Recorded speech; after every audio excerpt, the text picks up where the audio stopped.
What's up, y'all? Toya here, and I am back with another video for y'all. Before we get into the video, make sure you guys leave a like, subscribe, and hit that notification bell. Alright, y'all, before we get into anything, I have to remind you guys that we are in the middle of a giveaway. If you guys don't know anything about what I'm talking about, make sure you guys check this video out so you know exactly what you need to do to enter the giveaway. Now that we've gotten that out of the way, let's go ahead and get into today's topic. Now, this was a topic that I got inspired to do by UDM. Shout out to UDM. So I was kind of having some trouble figuring out how I wanted to structure this video, but I think I got it down packed. And hopefully I don't go too off the rails or anything, because y'all know how it be sometimes when I get to ranting, but trust me, it's all gonna be relevant. It's all gonna be relevant. Now, if you guys have been around for a bit, you know that food delivery is something that we don't really indulge in on this channel. I think I've had, 2 or 3 videos total with food delivery. Now, I've talked about food delivery quite a bit, but as far as me doing the actual deliveries, it's not something that you see a lot on this channel. And I know some of the folks that do tune in, some of y'all do food delivery on the regular, and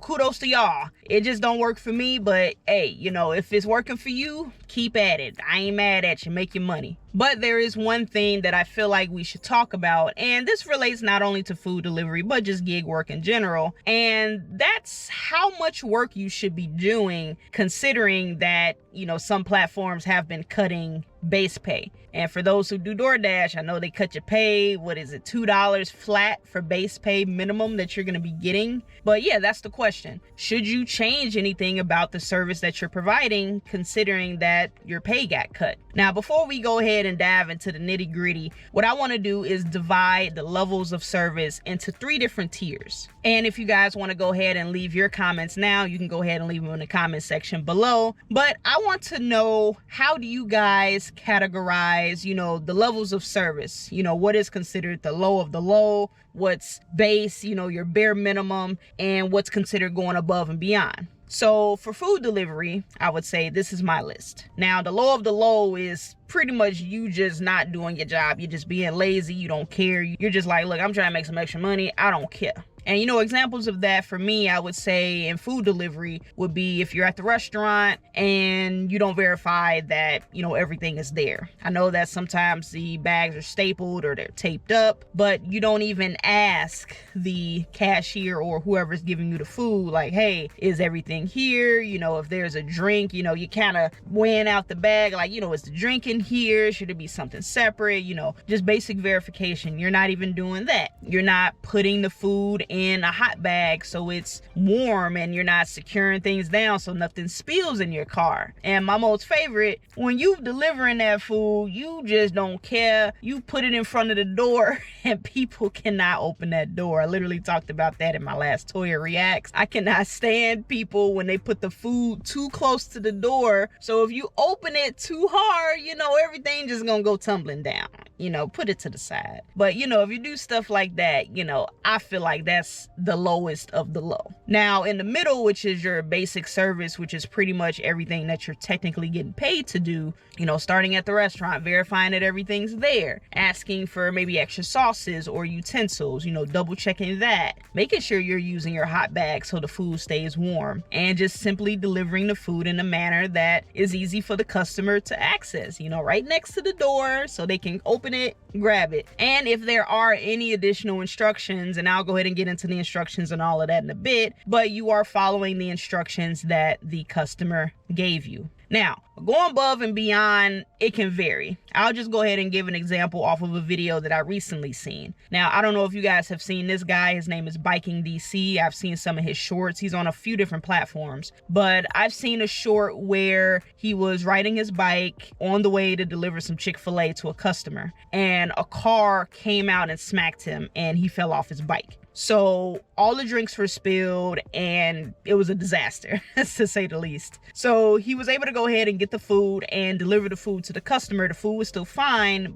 but the drinks, everything spilled. So he took it upon himself to let the customer know, hey, you know what? I'm gonna go back to the restaurant. It's not that far. I'm gonna go get the drinks for you, and I'm gonna come back, right? And that's exactly what he did. He gave the guy the food, went back, got the drinks, came back, delivered the drinks, and the guy slid him an extra tip. And he gave him like a little first aid kit because his arm is kind of messed up from falling. So, you know, things like that. Technically, he didn't have to do any of that. He could have been like, look, bro, a car ran into me.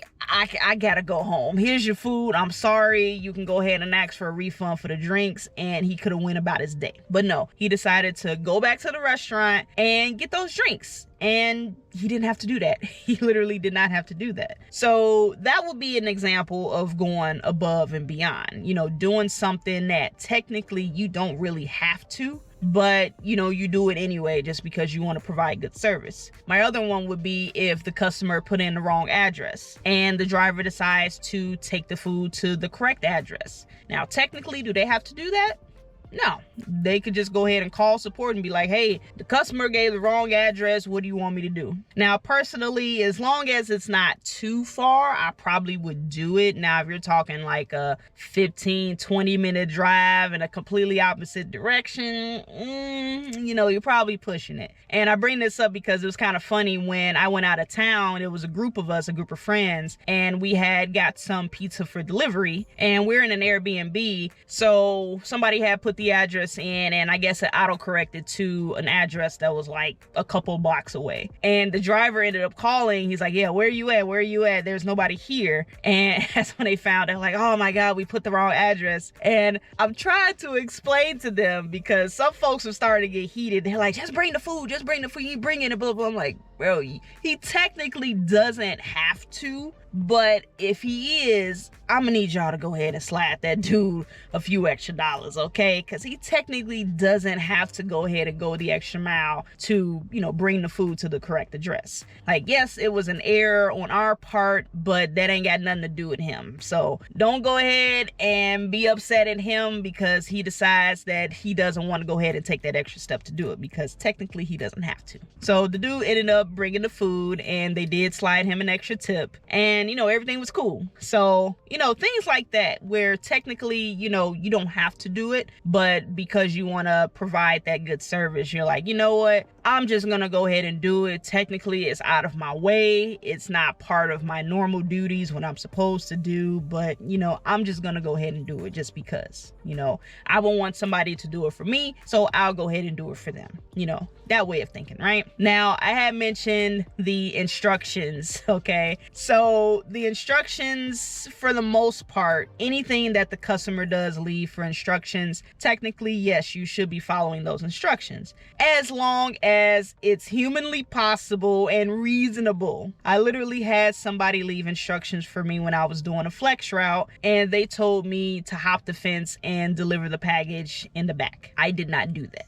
I did not do that. You know, main reason is because it's for safety reasons, because I don't know what you got back there, and even if you didn't have no bad intentions, I'm not gonna be scaling no fence to deliver a single package. It's not that deep. Look, you're gonna get it at the front door and you just gonna have to deal with it. I'm sorry. You know, I think the most reasonable instructions would be, you know, if the customer just wants to make sure that they get their napkins, you know, making sure that the sauces are in there. Like, I've ordered Taco Bell plenty of times and I tell them, put the sauce in there, and sometimes I get sauces, sometimes I don't. It just depends on who's working up there at that restaurant. And even when it comes to delivery, maybe they'll tell you, don't ring the doorbell because, you know, I have a baby that's sleeping, so call me when you get here, or just gently knock on the window or on the door, you know, stuff like that. You know, those are reasonable requests. So with that being said, now that we've identified what are the tiers of service that you can provide, would you still be willing to provide that above and beyond service if your pay is getting cut? Because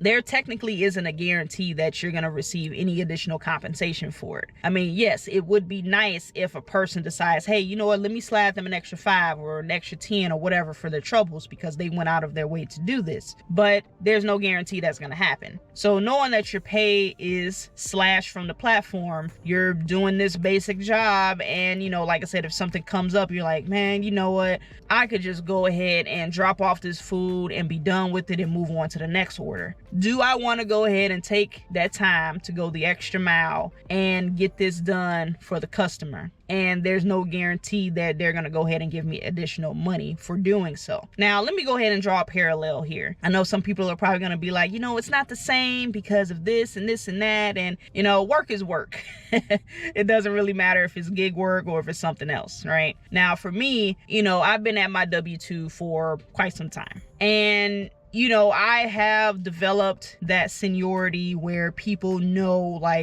they call on Toya, they know she gonna go ahead and get it done, right? And that's the type of reputation that I have gained over the years. And one might ask, how do you get to that point? How do you get to that point where, your job is able to trust you and, know that you're gonna do a good job? They don't have to micromanage you, stuff like that. And the answer is simple. I take pride in my work. It's as simple as that. I make sure I do what I need to do to the best of my ability. Now, since I've been here for a bit, I'll admit I've kind of gotten comfortable to the point where, I'm not doing anything more and I'm not doing anything less. Okay, I'm pretty much just doing what I'm getting paid to do. And part of the reason is because I've seen some people get burned and I just don't want the same thing to happen to me. So I'll just give an example. I'll make up an example. Okay, let's just say, you're asked to do something for your job that's technically outside of the scope of what you normally do. It doesn't fit your job description, but they're like, hey, we need this favor. Can you do this for us? Okay, it'll be greatly appreciated, right? And then you're like,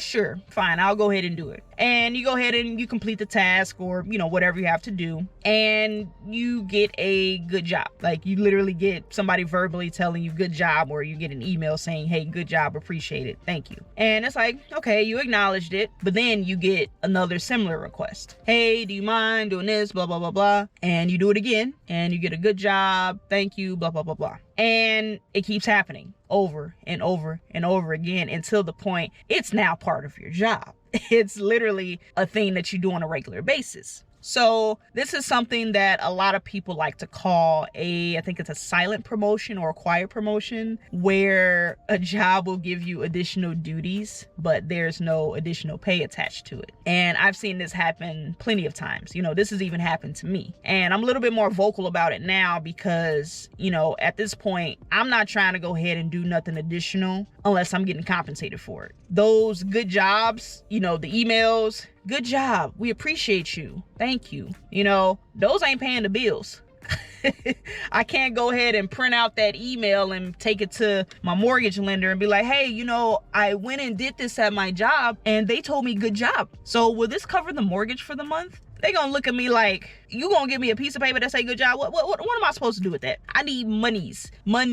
So, and I say this because at the end of the day, it is up to you. Because yes, if you decide to do something that is considered above and beyond, depending on what's being asked, that may or may not be taking away money and time that you need to go ahead and use towards another order. It's pretty much your discretion. How do you want to go about it, right? So knowing that your pay is already cut, that you're going to have to work a little bit longer, a little bit harder in order to, make however much you want to make for the day for your goal, right? So yeah, if you run into that issue where the customer put the wrong address, that's up to you if you decide if you want to go ahead and bring it to them. I'm not saying one is the right way and not saying one is the wrong way, but you have to do what's best for you, because I don't want to go ahead and say, yes, do it every single time. Do it every single time. And, like I said, there's no guarantee that they're going to actually go ahead and give you additional money for your troubles. It definitely would be nice if they did, but will they?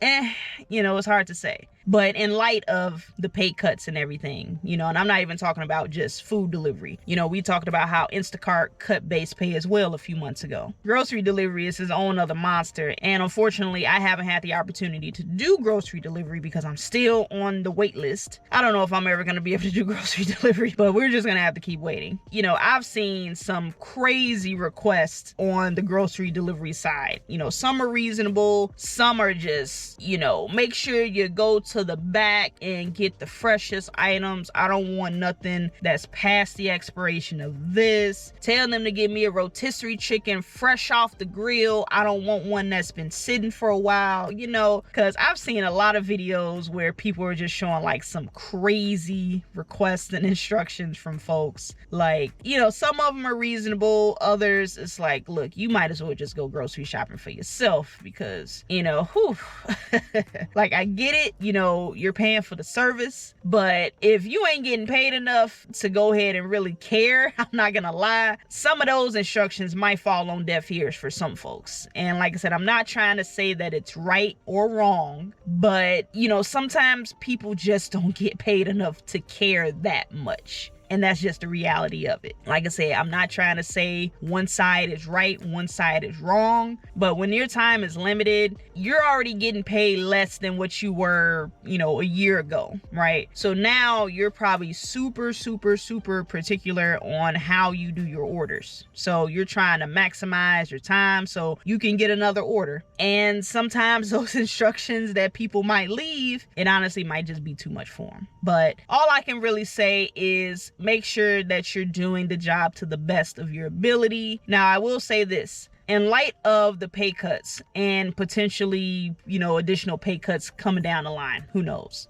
If you see that your quality of work is starting to decline due to the fact that you're not getting paid enough, you either got to suck it up and deal with it or just quit altogether. Because one thing I definitely cannot stand is dealing with drivers who just do pretty much nothing. Literally just the simplest thing of putting the food in the right area so I don't knock my food over when I open the door. That's the simplest thing that you have control over as far as where you put the food. That just irks me so much. So, you know, I know, you know, you're probably trying to rush, get to another job, but your quality, the quality of your customer service is taking a dip. If you're not going to be able to get it together to at least do, you know, what you're being paid to do, then you need to hang it up, find another app, or just go back to a W-2. Because like I said, I cannot stand drivers that do that because it makes everybody look bad and it just messes it up for everybody. So yeah, if you're not going to do it right, just hang it up. Just hang it up. As simple as that. It's as simple as that. I get it. Time is money. And you know what? You want to go ahead and make sure you're getting paid fairly. But look, you got a choice as to whether or not you want to pick that order up. So if you're not happy with that pay, don't pick up the order. You know, this is actually one I have to agree with the customers on, where people say, you know, if you ain't gonna like it, you know it's a low tipping order or a no tipping order, why are you even wasting your time picking up the order to pretty much do nothing with it? You know, doing under the bare minimum.